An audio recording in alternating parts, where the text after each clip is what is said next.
रात के 2 बजे बज रहे थे और विराट मेघालय और असम बॉर्डर के बीच पड़ने वाली किशनोई नदी पार कर रहा था। दूर दूर तक अंधेरा छाया हुआ था, एक गहरे सन्नाटे में किशनोई नदी को घेर कर रखा हुआ था और उसी नदी के ऊपर काले बादल मंडरा रहे थे, जिन्हें देखकर ऐसा लग रहा था कि वह किसी भी पल बरसने वाले हैं। नदी में घुटनों तक पानी था जो धीमी रफ्तार के संग बहे जा रहा था। विराट की एक हाथ में मोबाइल का टॉर्च था तो दूसरे हाथ में साइकिल का हैंडल। विराट धीरे धीरे मोबाइल के टॉर्च को जलाकर नदी पार कर ही रहा था कि तभी उसका मोबाइल फोन बजने लग जाता है। विराट ने फोन उठाते हुए कहा, हाँ वंदना। मोबाइल के अंदर से एक औरत की आवाज सुनाई देती है, कहाँ तक पहुंचे आप जी? किशनोई नदी पहुंच गया हूँ और फिर मैं सीधे तुम्हारे पास आता हूँ। वंदना की घबराई हुई आवाज सुनाई दी, क्या कहा कि किशनोई नदी पार कर रहे हो आप? विराट कहता है, और नहीं तो क्या, तुम्हें तो पता ही है कि बंगलामुदा गांव से रोमचामुदा गांव जाने का एकमात्र रास्ता यही है और वह भी नदी पार करके जाना पड़ता है। वंदना घबराते हुए विराट को जवाब देते हुए कहती है, आपको इतनी रात में नहीं आना चाहिए था, आपको कोठी पर ही रुक जाना चाहिए था। आपको पता है ना नदी के पार वह घूमती है? विराट हैरानी के साथ पूछता है, वह कौन घूमती है? वंदना घबराते हुए विराट को जवाब देते हुए कहती है, मतलब आपको सब पता है फिर भी जानबूझकर पूछ रहे हो?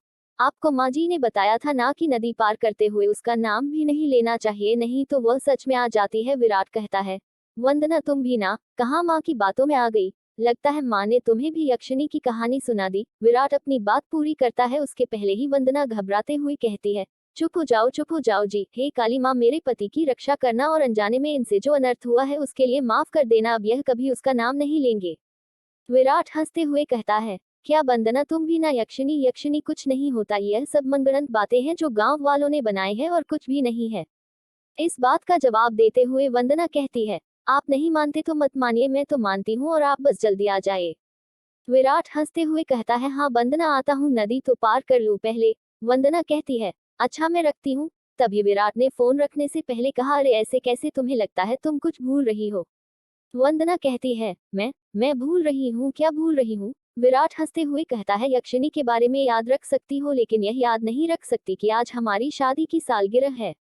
वंदना कहती है, गलती हो गई जी, माफ कीजिएगा, आपकी फिक्र में मैं तो भूल ही गई थी। विराट ने मुंह बनाते हुए कहता है, भूल गई थी ना तो उसकी सजा मिलेगी, तुम्हें सजा के लिए तैयार रहना होगा। वंदना बड़े प्यार से पूछती है, अच्छा तो क्या सजा देंगे आप? विराट जवाब देते हुए कहता है, सजा यह है कि तुम्हें आज रात भर जागना पड़ेगा। वंदना शर्मा जाती है और शर्माते हुए कहती है, आप भी ना कैसी कैसी बातें करते हैं। विराट कहता है, अरे अपनी पत्नी से ऐसी बातें नहीं करूंगा तो किससे करूंगा? जवाब देते हुए वंदना कहती है, ठीक है आ जाए, मैं इंतजार करूंगी आपका, जल्दी आना। वंदना फोन कट कर देती है और विराट वापस से नदी पार करने लग जाता है। अभी विराट ने 2-3 कदम आगे बढ़ाए ही थे कि उसे पायल की आवाज सुनाई देती है। विराट को लगता है कि उसके पीछे कोई लड़की भागते हुए निकलती है। पायल की आवाज सुनकर विराट जहां खड़ा होता है वहीं रुक जाता है, पीछे मुड़कर देखने लग जाता है। जब वह पीछे मुड़ता है तो सिवाय अंधेरे के कुछ नहीं दिखाई देता, उसके पीछे कोई भी नहीं था। विराट मन ही मन कहता है, यह वंदना भी ना यक्षिणी का नाम लेकर मेरे मन में उसका वहम डाल दिया है, यही वह मुझे डरा रहा है और वैसे भी मैं खुद ही यक्षिणी से मिलना चाहता हूँ, बड़े चर्चे सुने हैं उसके, सुना है बड़ी खूबसूरत है। इतना कहकर विराट वापस से आगे बढ़ने लग जाता है।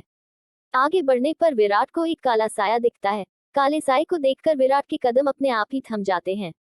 साए को देखकर ऐसा लग रहा था जैसे वह विराट का ही इंतजार कर रहा था। काले साए के पास से पायल की आवाज और चमेली के फूलों की खुशबू आ रही थी। विराट के हाथ पैर कम कमाने लग गए थे। विराट डरते हुए मन ही मन सोचता है, कहीं वंदना की बात सच तो नहीं थी, यह यक्षिणी ही तो नहीं है। विराट उस साए को देखकर इतना डर गया था कि उसका पूरा चेहरा पसीने से लथपथ हो गया था। उसके हाथ पैर ठंडे पड़ गए थे, उसका दिल जोरों से धड़कने लग गया था। उसे समझ नहीं आ रहा था कि वह क्या करे। विराट ने डरते हुए कहा, कौन है वहां पर? कोई जवाब नहीं आता है। सन्नाटा भी छाया हुआ था। विराट अपने मोबाइल का टॉर्च उसका लेता है पर डालता है। जब उस टॉर्च की रोशनी उस काले साए पर पड़ती है तो विराट देखता है कि वह शायद किसी और का नहीं बल्कि एक लड़की का था। नदी के किनारे पर एक बहुत ही खूबसूरत लड़की खड़ी हुई थी जिसकी उम्र कब करीब 24 साल, वो लंबाई 5 फीट 2 इंच थी। उसकी लंबी सी गर्दन, गुलाबी से होंठ, बाल खुले हुए जो उसकी कमर तक आते थे, उसका गोरा बदन और उसी गोरे बदन पर उसने काली साड़ी पहन रखी थी। वह लड़की किसी अप्सरा से कम नहीं लग रही थी। वह इतनी खूबसूरत थी कि कोई भी मर्द उसका रूप देखकर अपने हदों को भूलकर उसकी बाहों में मदहोश होना चाहेगा। वह लड़की अपने हाथ से विराट को इशारा करके अपने पास बुलाती है। उस लड़की को देखकर विराट यह भूल जाता था कि यक्षिणी जैसी कोई चीज भी होती है। विराट अपनी साइकिल को वहीं पर छोड़ देता है और जल्दी जल्दी उस लड़की के पास जाने लग जाता है, जैसे उसके बदन में कोई आग लग गई हो। उस लड़की की आंखों में एक नशा सा था जिसे देखकर विराट सब कुछ भूल गया था। ऐसा लग रहा था जैसे वह उसके वश में आ गया हो। विराट भी उस लड़की की आंखों में देखते हुए कहता है, हाँ हाँ क्यों नहीं, मैं तुम्हें आज रात, कल रात, परसों नरसों जगा कर रखूंगा, कभी नहीं सोने दूंगा तुम्हें। इतना कहते हुए ही विराट उस लड़की को अपने सीने से लगा लेता है और अगले ही पल दोनों नदी की रेत पर निर्वस्त्र पड़े हुए थे। दोनों की जिस्म की गर्मी से रेत उसके शरीर पर चिपक गई थी। लड़की के बदन में से चमेली के फूलों की खुशबू आ रही थी। लड़की नीचे थी और विराट ऊपर। विराट के माथे की पसीने की बूंदें साफ जाहिर कर रही थी कि वह थक चुका था और उसके बदन की सारी ताकत खत्म होने वाली थी। पर उस लड़की का चेहरा देखकर ऐसा लग रहा था कि उसे अभी कुछ हुआ ही नहीं था, उसके अंदर की प्यास अभी बुझी नहीं थी। एकदम से विराट की नजर उस लड़की के वक्त पर पड़ती है। वह देखता है उस लड़की के वक्ष पर धीरे धीरे झुर्रियां आने लग गई थी। उसके हाथ पैरों की नसें बाहर निकलने लग गई थी। उसके बाल काले की जगह सफेद हो गए थे। देखते ही देखते वह लड़की अचानक बूढ़ी औरत में तब्दील हो गई। यह सब देखकर विराट की आंखें फटी की फटी रह गई थी। उसका गर्म बदन अचानक से ठंडा पड़ गया था।